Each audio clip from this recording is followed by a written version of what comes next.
Oh, please, you know, see whether so what effect that has? certain Yeah, areas.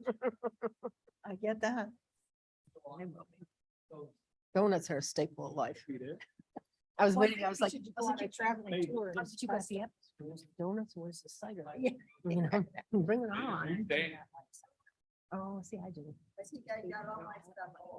That's Oh. Chris. Are you staying? I'll just move down. Okay. No problem. I've heard about them. I've got 3 of them right now, sort of. You can't board me. Right across from the screen here, Oh, right? no. See? Good morning, everyone. My name is Ron Ford, co-chair. Davis, Good morning, Mark Davis. and it is around 10:17 on October 14th, 2022. We are ready to start our meeting. Clerk, please do roll call.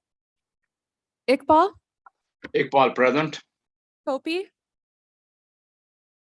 Lewis, Lewis, live and in person. Molina, Molina present. Wallace, Ford, Present. Davist.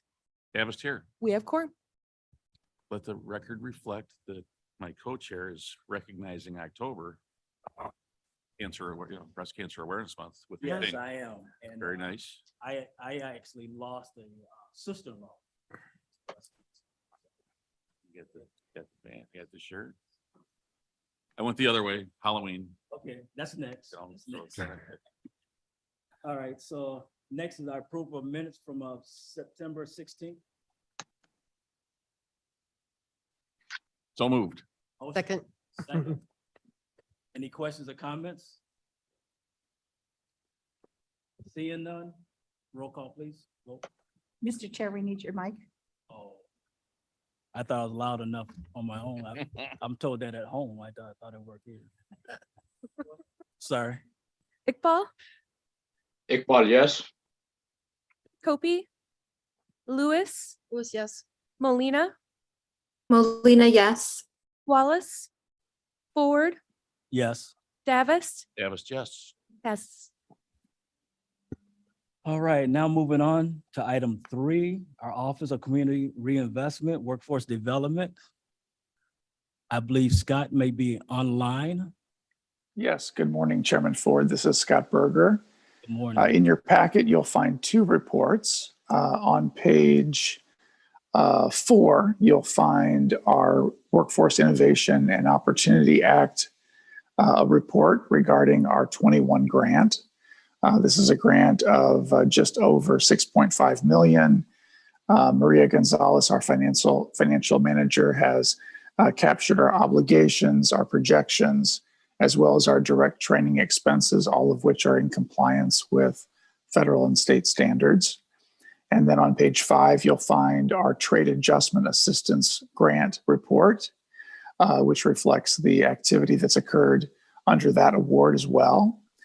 Following that document, you'll find about 40 pages of accounts payable, which represent our August disbursements under both those programs. I'd be happy to answer any questions at this time. All right, any questions for Scott, Mr. Berger? All right, seeing none, we're gonna move on. Any comments by co-chair? I'm gonna leave those up to Davis if he wants to make any. Nothing at the moment. All right. So we're gonna move on into the heart of our agenda. Starting off with our first presentation. Autonomy Works, Brian Van Dyke, who is actually Director of Business Development. Good morning. Good morning, Chairman, and thank you for having me here today. So I know I'm supposed to push this forward, so if I do it, will my presentation show up? They'll put it up. Oh, sure, not a problem. Right, if you can crank that thing up since you're tall. Oh, yeah, sure. Yeah, I'm not used to being on stage. How's that? Great. So again, thank you, everybody. Chris, and yeah, Yank it way up, make sure it's close to your mouth. Okay. A little way higher than you needed. Yeah, and then Bring it down. I'm test. There Test, you is that go. better? All right, thank There you. you go. Thank you very much. So thank you again for taking the time. Thank you to Chris and everybody for inviting us and allow us to share a little bit of our story today. Quick show of hands, how many people here, or can't see the people online, have heard anything about Autonomy Works? So a couple, great. So at the end of the day, at the end of this 15, 20 minutes, ultimately, I'd like to make sure that I answer your questions. So do feel free to interrupt me if that works to answer questions. I'm not tied. I've got a presentation, but it's more important that you walk out of here having that understanding that you need about our business and how we fit in the marketplace than me to get through all my slides. So with that in mind, tell you a little bit about our backstory. So our mission at Autonomy Works is to change the way the world views people with autism. It's one of those things when you think about our company and how we fit into the marketplace, like you think about your own companies, your own businesses, and maybe think about a few of the features and attributes that our resources bring to the world and to the clients that we work with. And so could you imagine a partner or your own associates actually having these types of skill sets, people who love to come to work every single day, right? They're not concerned about what's their next job or how are they going to get up that hierarchy within the business. Their quality is superior to anybody who's doing the jobs that they're qualified and skilled to do today. And they have virtually no turnover. Like, could you imagine having a population of your workforce who bring those attributes to work every single day, right? So that's what you get when you work with people on the spectrum and you work with people like you see here today at Autonomy Works. So with that in mind, I'm going to tell you a little bit more about our backstory and how we came to be. So I'm going to go a little bit of an overview, talk about how the different types of ways that we work with clients, and maybe give you a few examples if there's time at the end. So it started with, as a lot of things, started with an inspiration. So our founder, Dave Friedman, a number of years ago, about 10, 12 years ago, started thinking about what would be next for his son, Matt. So Matt is on the autism spectrum. And at 15, 16 years old, Dave and Diane were thinking about, like, what's he going to do after he's done with high school, right? Matt was not going to be able to go to a 4-year institution. He didn't have some of the skill sets that were needed for that, but he has great talents and skills. So Dave, being a professional, strategist working at places like Accenture, Sears Holdings, started to do his research. And what he started to find was pretty staggering, right? 80% unemployment rate with adults on the spectrum. And the people that are employed typically aren't using the gifts and talents that they have, right? Yes, the grocery carts need to get back to the front of the store, but does that mean that that's going to be best use of the skills and skills that they have to work with, right? And you see some of those here in the presentation, like attention to detail, love of repetitive tasks, things of that nature, right? So when you think about the magnitude of this challenge, right? So with 1 in 44 children being diagnosed with autism, 500,000 kids are going to become adults within the next 10 years. That's 400,000, young adults who are not going to have a job, right? And no likelihood of having a job, right? And being a county, being a state, being a part of the state organization, you can see the level of cost that does put on our economy. That that's the reason why you get back to our mission. We want to change the way adults, our people view adults on this, all people on the spectrum, because they have great talents that they bring to the workforce. So that's where Dave started to think about, like, where could adults on the spectrum fit, right, within the workforce? Where are the business problems that align with their skill sets, right? And so we started to take a look at things like employee engagement, employee turnover. So maybe some of the people here that are online today with the business that you have here in Kane County, right, they probably have some of those problems, right? And you can see the turnover rate. Autonomy Works has been in business for over 10 years. And Carrie can talk to this better than I, but it's virtually 0% turnover. I think it's like 2% in the 10 years that we've been in existence. So, people come and they want to come every single day, and they love coming to work. So that's how that's how Dave came up with the idea and created this business called Autonomy Works. And you can see where it brings the talent with people who have autism together with some basic business needs that a lot of businesses have. And there's been a lot of success, right? So we have over 60 associates. As Carrie talks about, like there's over 200 times a person gets up every single day, every single week, I should say, gets on the train, comes to Downers Grove and comes to work, right? And we've had a lot of business success. It's not we like to tell the story, like the feel-good story comes for free. This is a business, and these adults bring value to the companies that we work for, right? So when you think about like 90% reduction in errors, 30% reduction in costs, those are a lot of like business metrics that a lot of companies would like to see within their organizations. See if this will play. So this is an example of one of our associates. Is there a way to get volume?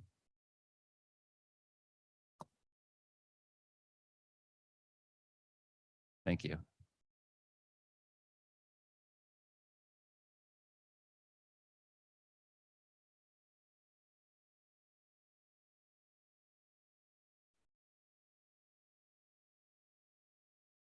My job at Autonomy Works has given me the opportunity to work with people who I could truly relate to. And in this environment where I find myself being truly respected by others in the workforce, and where my strengths are not overshadowed by my weaknesses. With my job at Autonomy Works, I have gained more independence, problem solving.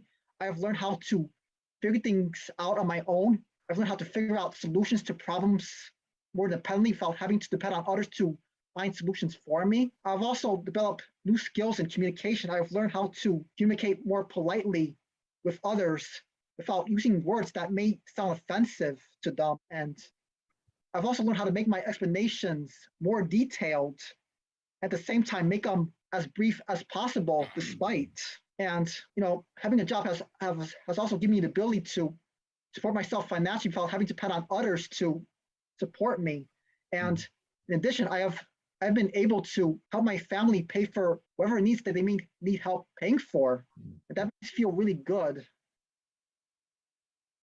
Yeah, and there's stories like that all over the place, right? I think if you have a chance to watch the 60 Minutes episode, Eric is one of the featured members on that with Anderson Cooper, and he talks about how he went on hundreds of job interviews and never got a job, and he didn't understand why. I think he has his bachelor's degree, right? So he's a college graduate.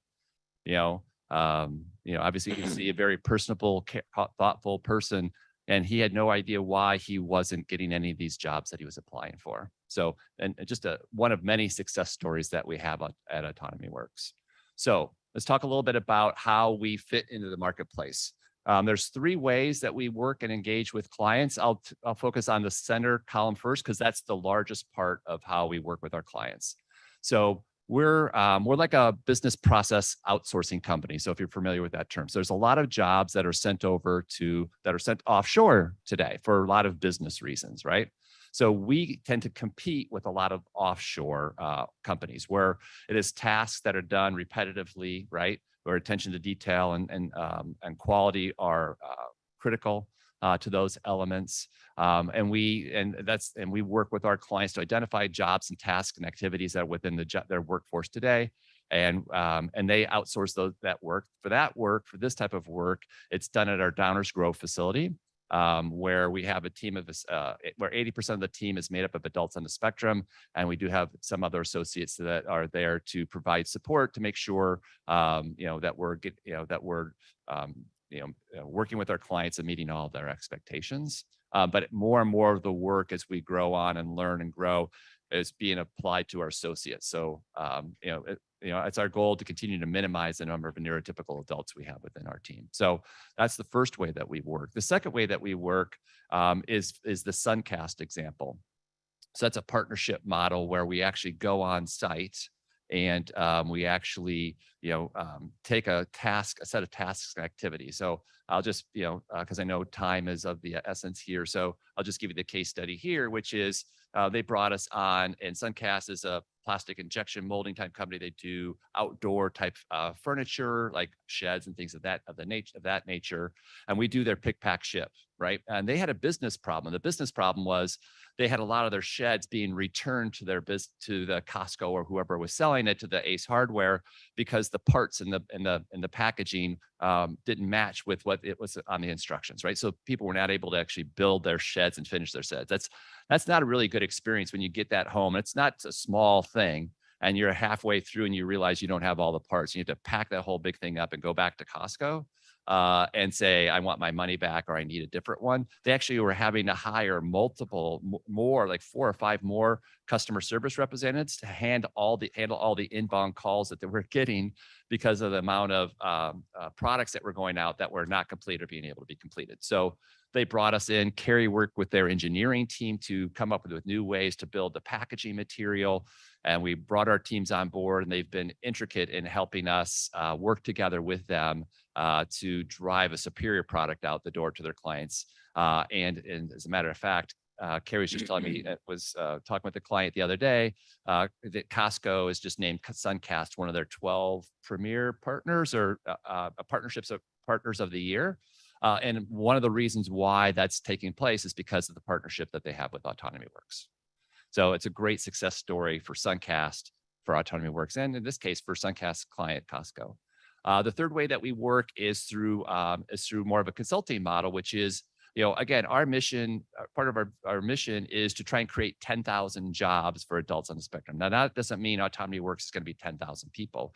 We are an open source kind of company. Like, all the things that we've learned in our 10 years of business, we want to share, right? So if a company wants to actually look at bringing, resources in-house instead of outsourcing them to Autonomy Works, we can work with that model as well, and a consulting model for very minimal cost. We'll come in and help you identify what are the right jobs, tasks, activities that are perfectly aligned with adults on the spectrum. How do you find the resources? How do you onboard them? How do you train them? Like, we can help you work through those types of models as well to help you bring those resources on site as well to your own business. And then there's more and more companies that are doing that, like JP Morgan and companies of that nature.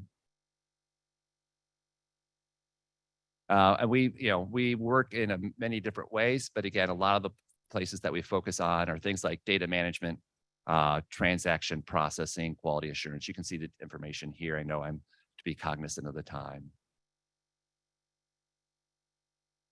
And as you go through the presentation, just as a Harvey Ball kind of diagram, but how we kind of align is in that cost, quality, flexibility model, where when you compare us to things like offshore, entry-level staff, contractors, we check all the boxes. Are there any questions so far? Any questions? I know with you there, you have your Director of Talent and Operations. Yeah, Carrie Pesey, yeah. I'm glad you could be here also. So what are your challenges with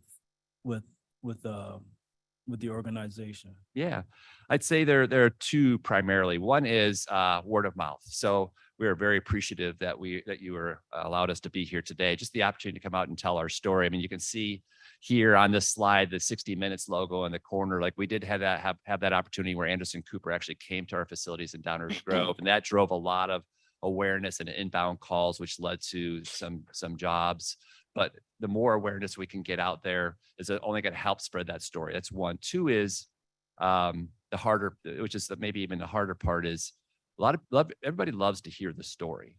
Like, who doesn't love this story? The challenge is because most companies have not taken that step in actually trying to figure out how to employ adults with developmental disabilities. It's not something that they understand how to start, where to start, and how do you take that next step. It's a term that we kind of use, which is a burning platform. There's no burning platform. Like, the jobs that our associates could do are being done today, right? They're being done by somebody, right? And so how do you take that? How do you have that drive to take that step? How do you get that company who's going to not just say, I want to take the meeting, but I want to invest some time and energy because it's important to our culture. It's important to our business. So like the Suncast example, that took 6 months to get that fully operational, but the client is is, from a business perspective, not just a feel-good story, but from a business perspective is reaping the benefits of making that time investment to make sure that it was set up and running successfully. So there is a little bit of a challenge there to get companies to kind of like take that step to go beyond. Sorry. You're right at the spot I wanted to ask about, not to be a wet blanket on it, but tell us a little bit about the other side of it, about what has to happen so that there is a program or an awareness level or what things have to be put in place so that you can have an autism scale employee and know how to deal with them, because maybe there are still some special needs. Absolutely. Yeah. I'll let Carrie address that. Just put it down a little bit. Thank you. Carrie PC, Director of Talent and Operations for Autonomy Works. So I've been with Autonomy Works for about 10 years now. So from day one, and have worked, had the opportunity to work with many companies in addressing that needs. How do we continue to support our associates? How do other companies employ people with autism and have success for them in their organizations? That is where we offer our expertise to come alongside and build things like training models within companies that we can train staff on how to best interact and communicate with adults with autism. We do some re-engineering of process work. So a lot of times clients will say, we do all these different tasks, but we don't know how to organize them in an appropriate way so that they can be done by adults with autism. We will actually come in and work to re-engineer business processes. We will do disability awareness training within organizations. And then we really work to build a supportive environment, things like a sensory room on site. So in our Suncast example, we have a sensory room on site. We have 3 site supervisors on site that are working directly with our team. They're trained to work with individuals with autism, and they manage all of the training, the hiring, and the day-to-day management of the employees at our Suncast location. Which leads me to it sounds like this works very well in a large scale operation, with many employees and lots of square footage. I live in the very small business world where, we have 8 employees, but I could see a spot in our operation to hire 1 person, maybe 2. Absolutely. How does that work for the small guy that, doesn't have hundreds of employees? Yeah, great question. So Autonomy Works does specialize in those larger engagements where we can, make a bigger impact, but there are many organizations, including we work very closely with the Department of Rehabilitation Services, the agency that can do those kind of one-on-one job development carvings. And we would encourage anyone, if you have one job, reach out. We can help connect you, with an agency or with a company that can help to place a talented person in that one job. There are fantastic resources here in Kane County, DuPage County that we're familiar with that can come in, provide job coaching services to you, provide training to staff, and kind of some customization of that single role that you may have. Okay. Thank you. I have a question. Go ahead. Are there financial incentives to companies for hiring people with autism? Sadly, no. Okay, I was And just curious. yes, and so Autonomy Works, we are a for-profit company, and we are designed and set up that way intentionally. We want people to understand that this is of business value and it's a smart business decision for them to make.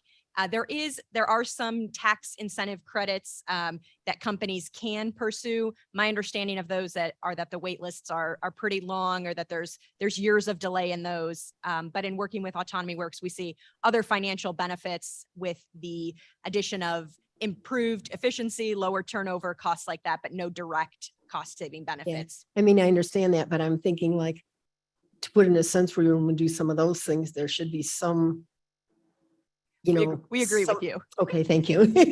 I guess we're legislators. We'll change the world Yes, together. we agree with you. That'd be amazing. Yeah, exactly. Anything else? Mark, you got anything? No, I want to thank them.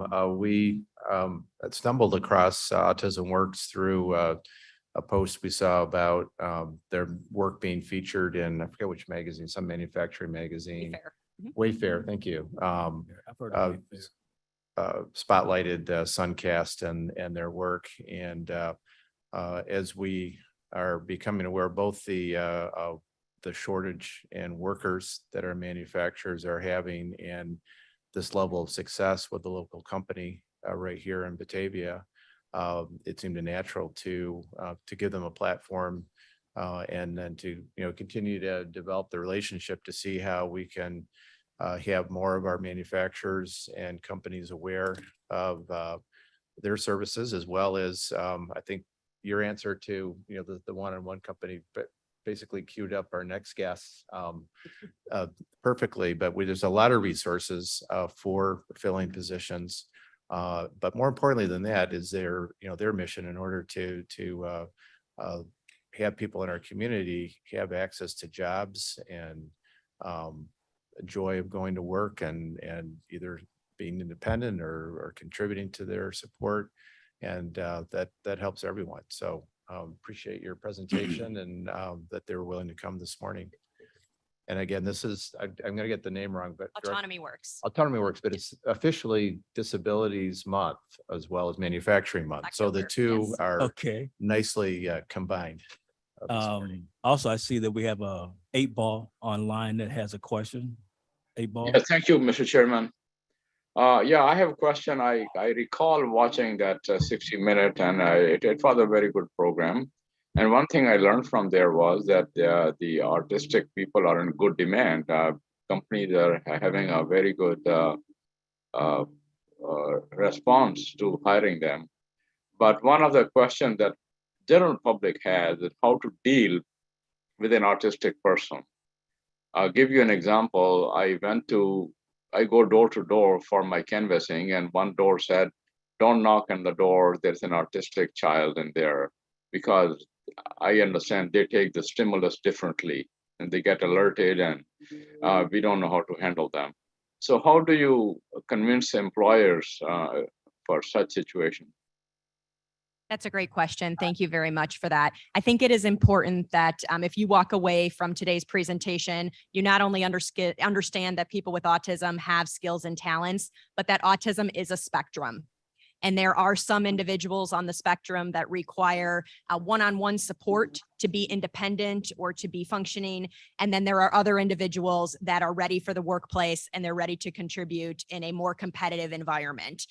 So to your question, there may be some individuals on the autism spectrum that are not best suited for a competitive employment position within a company. They may have sensory needs. They may have other challenges that prevent them from taking full advantage of those opportunities. But there is a significant portion of the autism population that does and is able to positively contribute to the workforce.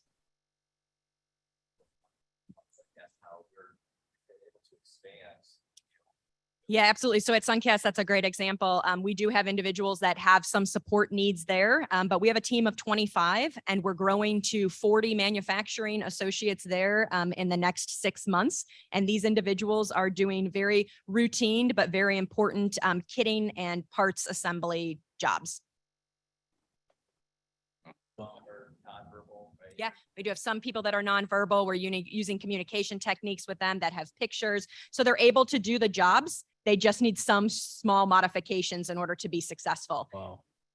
Mark. If I could add one more thing, I think it didn't come through real clearly in your explanation work for Suncast, but my understanding from when we met was that you not only brought in a team to do that work, but you helped them evaluate the process that they were and redesign the process. So it was a combination of improving a business process and bringing the right team and enthusiastic workers to then do that process that has made this result better for the company. So I think that's another thing that the organizations, your organization and the next one that we've met with, that they really are not just looking to plug people into what exists, but to help employers tweak what they're doing to make it even better. So I was really impressed by the absolutely. Many of the business model and process improvements that we've been able to make for our clients have benefited not only the autism workers that they employ, but their neurotypical workforce as well, with reduction in errors and improved quality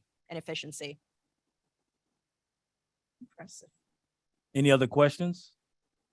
All right, we just want to thank you Very much for for an your awesome time. presentation. Yes, and Thank you. have a better understanding of the opportunity that's out there. So, Thank you. thank you. With that, you want to introduce our next guest or? Sure. We're also very grateful to have the Parents Alliance Employment Project here. And again, this is another organization that Chris Toth and I have learned about primarily through their work with Project Search at Delnor Hospital, which is one of 3 hospitals, I believe, that you work at. And Project Search, they'll tell you about, it's a national organization.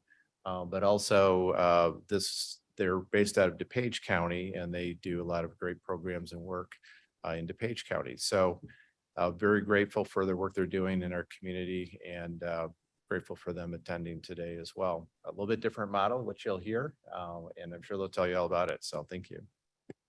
Thank you, Mark. I feel like I should do a sound check real quick. Can everybody hear me okay? A little higher? You got to get right in. All right, can we hear me okay? Excellent. All right, well, my name is Taylor Selesky. I'm joined with my colleague, Adriana Jimenez. We work at the Project Search site at Northwestern Medicine Delnor Hospital with our employability instructor, Haley Mankivsky. She wasn't able to join us today, but we work for a supported employment agency called Parents Alliance Employment Project, and it is based out of Lisle. So like Mark mentioned, PAEP, we call it for short, Parents Alliance, operates 3 Project Search sites. We have our accelerated program called Inspired by Ability. I believe we have a program with District 87 to do transition coordination, and then we have a team of employment specialists that do job placement support. But Adriana and I are from Project Search at Delnor, so that's what we're going to talk to you about today.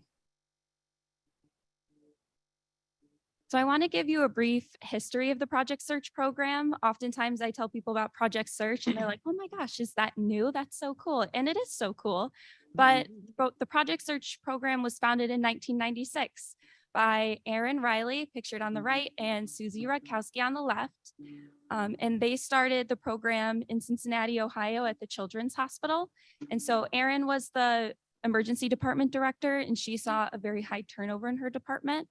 And so she reached out to Susie, who was a special education coordinator, and they teamed up together to fill those employment needs and create a job skills training program called Project Search. So this is a business-led 1-year job training program where they're fully immersed in the host site. So for us, that's Northwestern Medicine. And they do 3 10-week internships with the goal of competitive employment at the end of the training program. So today there are over 600 Project Search sites, and I believe they're in 11 countries now. So the Project Search overview is we're primarily a work-based learning program. We are in the hospital, fully immersed in the work culture in the departments, doing our skills training through internships. We also have an education portion with our classroom instruction. In the classroom, we're working on several soft skills, such as communication, self-advocacy, problem solving, executive planning, and more. We are at Northwestern Medicine. So like I said, we're fully immersed in the business. We add that diversity aspect. We're included in the job, the work culture. Each department that we work in even has its own subculture. And it's all with this goal of competitive employment. I just wanted to touch a little bit about our partners and really what it takes and who all works to really help our interns. We call our clients interns at, oh, sorry, I'm a little shorter. So our partner, we partner with IDHS or DRS. They send us referrals to our program. They might have a client who they believe is a good fit. We will then interview that client, assess that client, and see if they are a good fit for our program. Northwestern Medicine, Delnor, they are our host site. The training program takes place there. PAEP, we are the supportive agency who work the program. We are with the interns at the hospital, ensuring that they are learning and really getting all these skills. Wabansie Community College, they are our educational partner. They help with our curriculum. As Taylor stated, we have a classroom portion to this program, and they have an input on what we teach, and they really help us out in that way. Kane County or WIOA, they are the funding source for our program. They are amazing and they really help support our individuals with whatever they might need. The family as well. Without family support, we have found that our interns really struggle to be successful at the end of the program. But most of the times we have a very supportive family group that are willing to go above and beyond to support their individuals.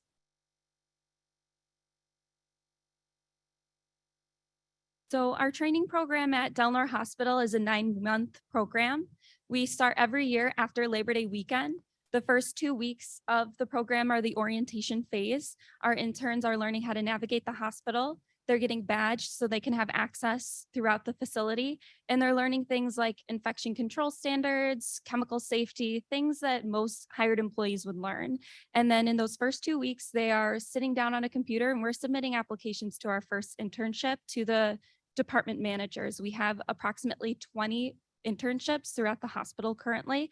Sometimes we have internships, multiple internships in one department, which we'll talk about more later. But they go on 3 10-week-long internships. Between each internship, we have a workshop week. That's where the interns are back in the classroom all day and we're applying for our internships again for each round. We practice a competitive model. So in our second and third rounds, the interns are applying to multiple positions and they're often competing against each other because when we're looking for a job in the community, that's what's realistic. They're competing against everybody else. They need to know to put on their best selves, answer questions, advocate for themselves, send a thank you email afterwards, and to check their emails and follow up to see if they actually got the job. So we operate 9 months, September to May. And then our third internship around February, March, while we're doing our third internship rotation, we start looking for jobs in the community. We take all of the skills that we've been spending months working on at Del Nor and we apply them to a real world experience. So even though we're based at a hospital, that doesn't mean we're necessarily training to work at the hospital. There's lots of skills and jobs that you can learn in a hospital that can be transferred elsewhere. So in February, March, we start looking for jobs in the community. At that point, the intern is prioritizing their paid employment over their internship at the hospital. Oftentimes what happens is that the interns get their paid job in the community and then they still want to come to Project Search so they can continue to see all the friends that they've made and the coworkers that they've gotten to know and their fellow interns. So by all means, they're welcome to continue coming to their third internship, even if it's just 1 day a week, because they seem to really enjoy that community aspect. But then in May, they graduate the program and they begin their work. They focus solely on their work. What's unique about our program is after graduation, we provide 1 whole year of follow-up support. So the staff that you see here that we're working with at Del Nor, Adriana, myself, Haley, we're also following them into their employment to provide support, 1, to the intern, our client, but also to the employer that's hired them. And we do that for 1 whole year. So Taylor touched a little bit on the transferable skills that they learn at the program. What are these transferable skills that we're talking about, right? So we have, as Taylor stated, many internships in the hospital. We have the logistics department. We have the receiving desk, central supply, and sterilization processing. In these internships, our intern is learning how to receive packages from the dock. They organize them into the correct department, and then they deliver these packages to that department. So they're learning how to introduce themselves and say, hi, my name is Jimmy, and I am delivering this package for Susie. Where would you like me to leave it? They're learning how to take direction from multiple people. They're learning all of these skills that we then transfer over. In the food service department, we have multiple internships here. They're wonderful. They are stocking, they are being the baristas. So they're taking your order, they're making your coffee, and then they're ringing you out on the cashier. They're learning the POS system. They're learning that customer service aspect of that transition. They have to take multiple payment methods. So is it cash, is it card? Am I paying on my badge? As employees of the hospital, they can load their badge and they just scan it to pay. So they have to be alert of what payment process is going to happen. In our hospitality internships, they are learning to navigate the hospital, learning that if they get turned around, what do they do? Are they asking for help? Do they go back to their original department? Do they just stand there? We're learning those skills, how to problem solve. As support staff, they work in the physical therapy department, in surgical services, and in non-invasive cardiology. Here, they're learning to sanitize the rooms, so taking those steps, step by steps to accomplish the goal. At times, they might not know what to do. Again, are they problem solving or are they just kind of standing around? How do we help them? In these internships, along with their coworkers, they're really learning that like critical thinking skills, those problem solving. I completed step 1. Where do I go now? What's next?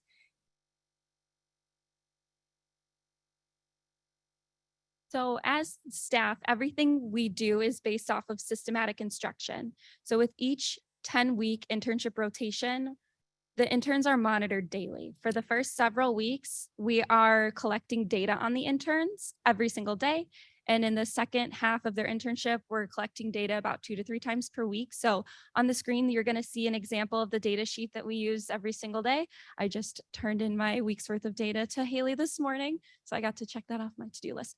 But what we do with our data sheets is we take the hard skills and we break it down, all of their core duties into hard skills in that top left box.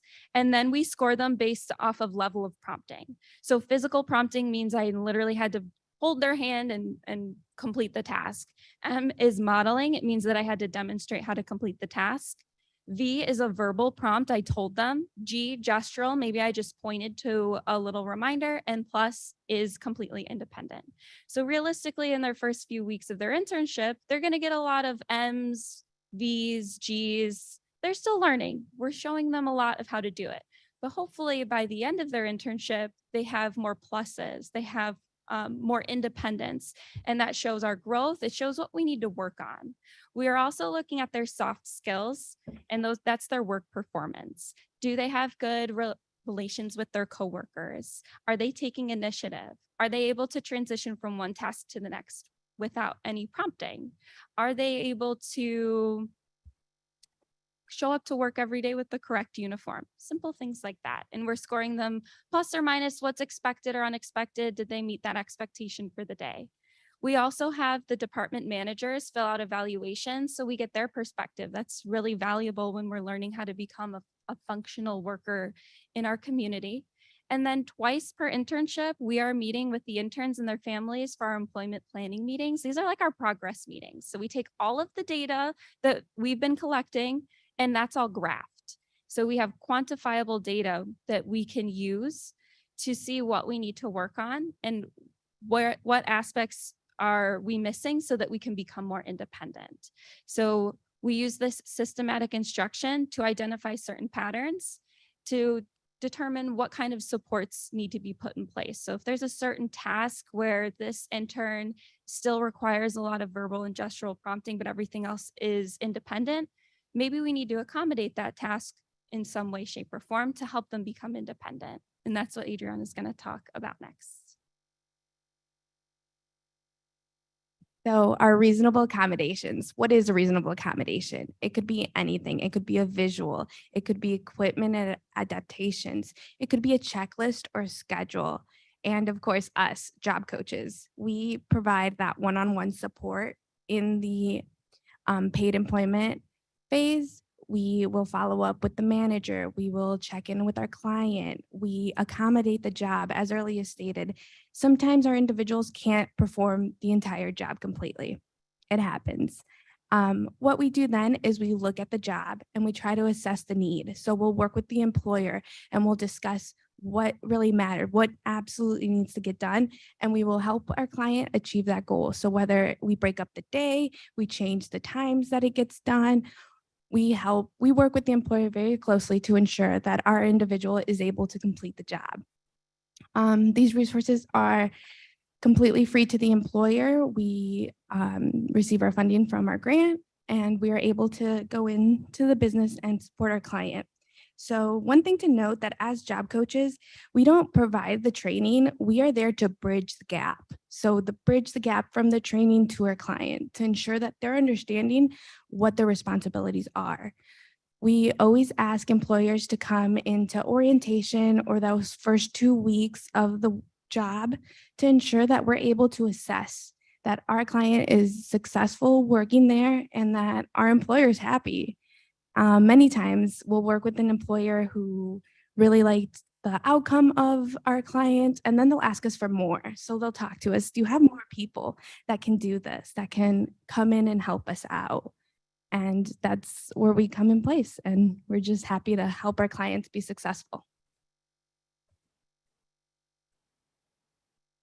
So like I mentioned, we're focusing on what skills we can gain at Project Search Delnor to be transferred into a paid work environment. So on this slide, I have just a few examples of how we're able to accomplish that. At Project Search and at Parents Alliance, we take an individualized approach. So we really focus on the interns' skills, interests, and abilities and tailor it so that they are ready for competitive employment. So on the left, you have Jacob. Jacob interned in the Central Supply Department and he interned in registration. So in Central Supply, he is stocking medical supplies throughout the hospital. So they have everything they need on the patient floors. And in registration, he's supporting guest services so that when people come in, they register for their appointment, he's assisting with that. And so in May of 2020, Jacob was hired as a full-time logistics technician at Northwestern Medicine Delnor Hospital. So the manager that was overseeing his internship first round actually hired him full-time. So I was in Delnor with him, COVID hit March 2020, and I was in Delnor with Jacob in May of 2020, helping him with his training. Jacob still works there today full-time, and now he is one of the department trainers. I think every other week the manager comes to me, I'm so happy that we hired Jacob. He's one of my best employees. He's training our new employees. I think he's building a new organizational system right now. And he also mentors our interns that go through that very same internship. So that was very specific with our goal, but Jacob is a hard worker and he certainly accomplished that.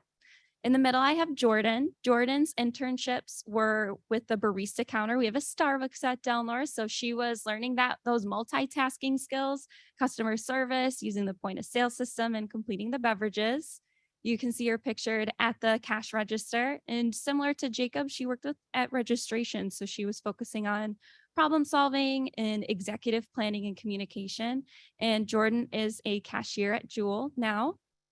On the right, we have Andrew. Andrew was an intern in the physical therapy department, and he was an intern in the emergency department. Both of those internships have a heavy cleaning component, but it's also very self-directed. So although Andrew works great on a team, he's very personable. He is a very focused individual. He's very independent. You give him a list and he does every single thing on that list. So he got a job as a service attendant at Planet Fitness. So that's just a few examples of how we took those transferable skills and applied it to paid employment. So that's our whole goal, is employment in the community, competitive employment. So we follow the Project Search Fidelity model, which means that we're looking for jobs that are 16 hours or more per week, minimum wage or higher, in an integrated work environment. So they're applying for the jobs just like everybody else. And it's a permanent position. So we're not really interested in just a 1 month temporary position or a summer job. We want a permanent position. We want the longevity.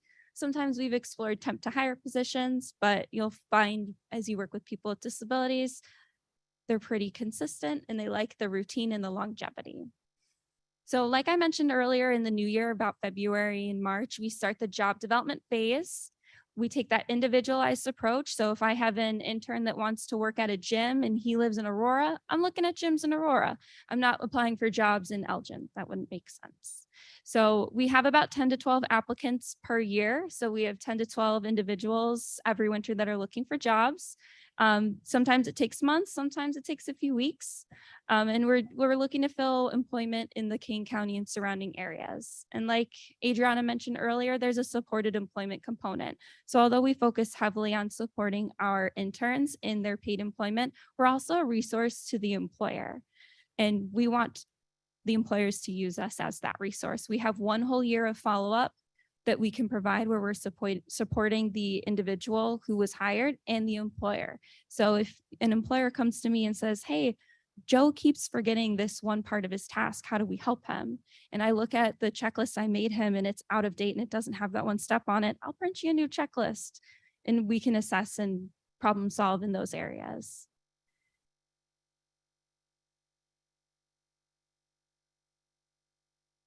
So that is the conclusion of our presentation. We wanted to open up the floor to any questions about Project Search, Parents Alliance, or what we do. Any questions for our guest? I just want to say how well thought out this is. I know. Thank you. Mark? Like our first guest, they're a little bit modest in their success. So can you repeat, or I don't think you included what the placement percentage was of your last graduating class? 100%. So I think I should have mentioned in my initial slide that was me with Susie and Aaron. I don't know if you guys noticed, but that was me over the summer accepting our Excellent Outcome Award at the Project Search Conference. So for the last 3 years, we've had a 100% success rate. And when Chris Toth and I met with them a couple of months ago, we were both really impressed, as you saw this morning, with the outcomes and the program, but also to learn that they're funded by our programs through Scott Berger's Office of Community Reinvestment.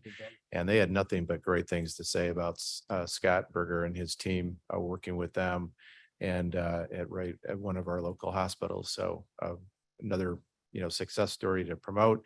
But also, I mean, my preconceived notion from learning about Project Search at the 3 Northwestern Medicine hospitals in our area was that they were for hospital jobs. And most of your placements are in outside jobs that exist in the community. So I think that maybe answers some of your questions, Mark, in terms of what's available for companies that want to hire just 1 or 2 folks and what kind of supports are available. So, so thank you very much for coming in. Thank you. I do have one question. Go ahead. Yeah. Does transportation become an issue? Absolutely. Okay. Transportation is a huge issue for our individuals. Out of our 12 participants, I think on average each year we have 2 people that can drive themselves.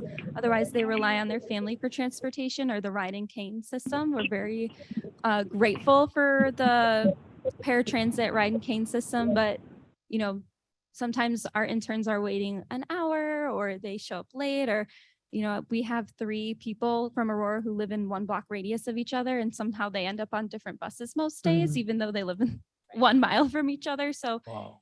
it is, yeah, they'll get skipped. Someone's not picked up. So 2 of them are here, but then 1 was missed. So transportation is the biggest barrier, which is why we look at the geographical area we're finding jobs to make sure that it's something that they can get to realistically. Yeah. Okay, thank you. Thanks. Good question. Any other questions?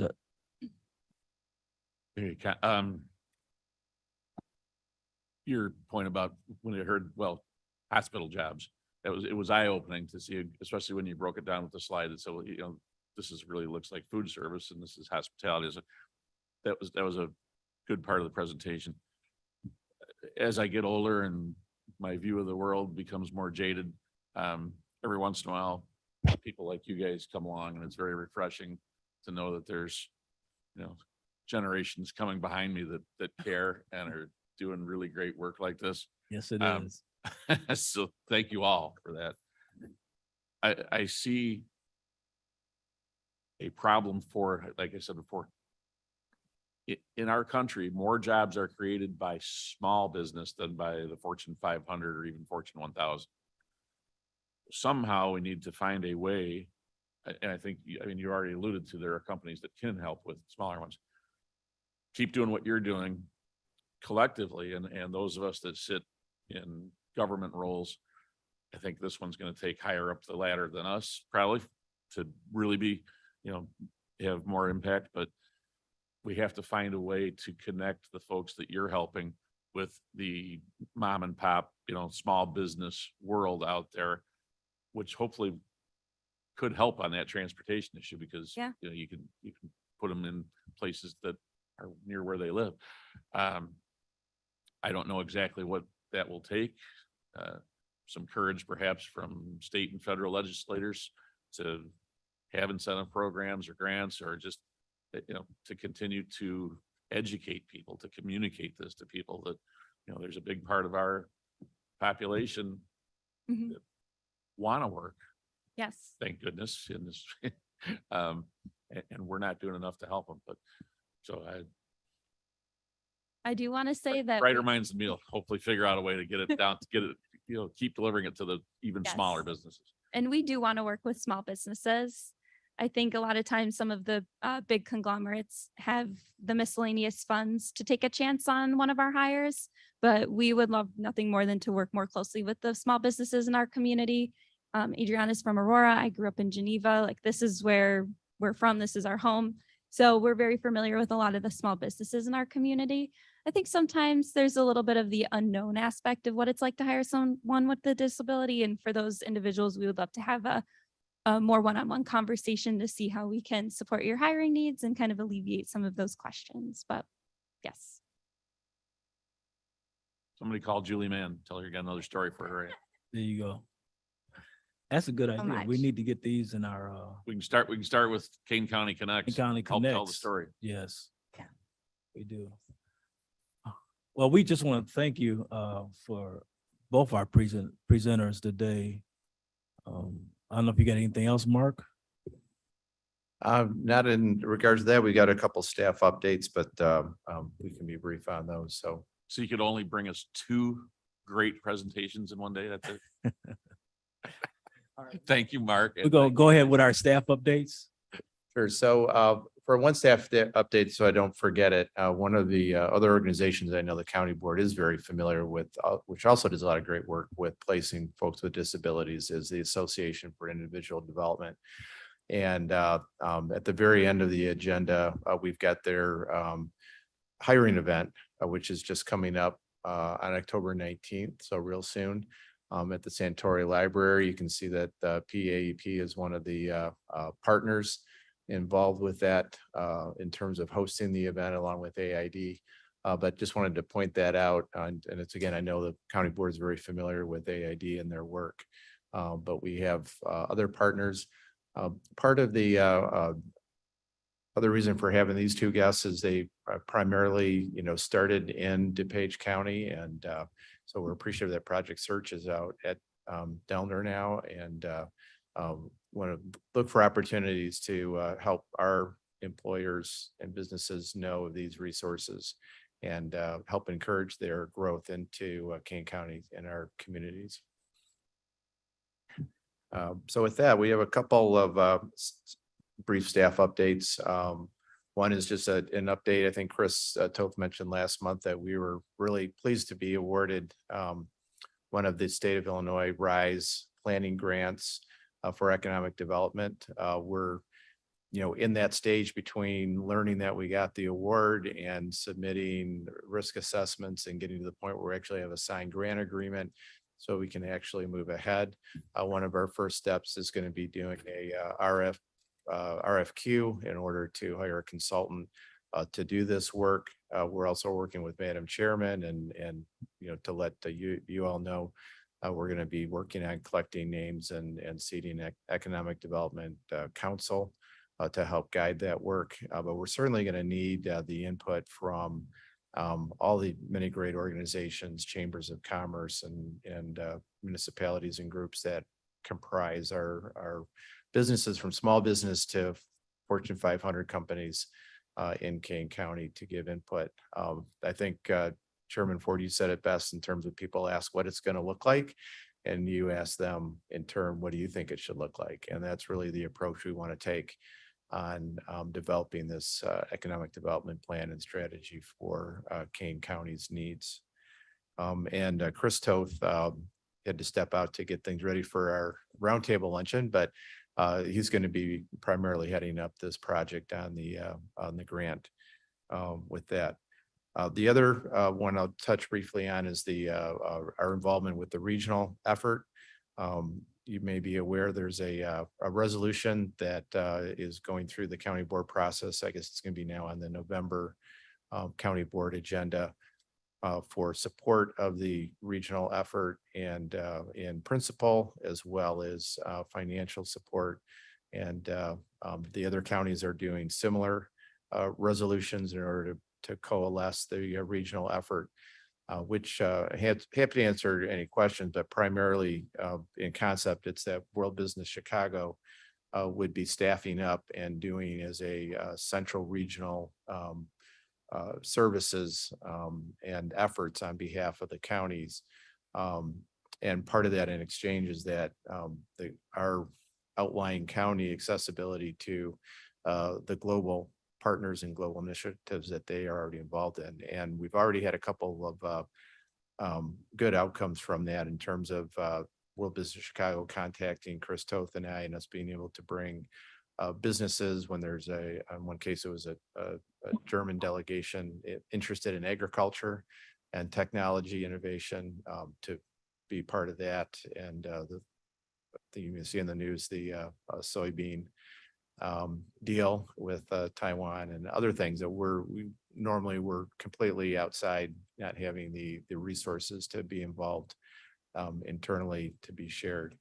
So Mark, they're probably the two biggest committee things, and path happy to is, answer any questions. the resolution that you're referring to, what committee path is that on or going through? So that went to, because of the timing, it went to executive committee. And then it went to, again, to the second executive committee, and now it's going to go to the November board meeting. I think I did see, okay, I think I did see that. And then out of curiosity, what size is the grant that you guys are in the midst of? Oh, sure. So the RISE grant that we received is for $150,000, which was the maximum amount allowed. And I think we're out of the 42 applications, we were one of 8 that were awarded the 150,000. So we're very grateful for that and looking forward to using it. Great work, as usual, you guys. All right. Anything else? All right, seeing none, we're gonna quickly move on. Any new business? Any public comments? Seeing none other those two, can I get a motion to move the reports, have the reports placed on file? Davis moves. Davis moves. Iqbal seconds. 8-Ball seconds. I think we roll call vote, please. Iqbal, Iqbal, yes. Kopi, Kopi, yes. Lewis, Lewis, yes. Molina, Molina, yes. Wallace, Ford, Ford, yes. Davis, Davis, yes. passes. All right, thank you. We have no need for executive session. A motion unanimous to adjourn to downstairs. Oh. Ask for unanimous consent to adjourn. How's that? All right. I think that's I think that's Great where it language. goes. That sounds good. All righty.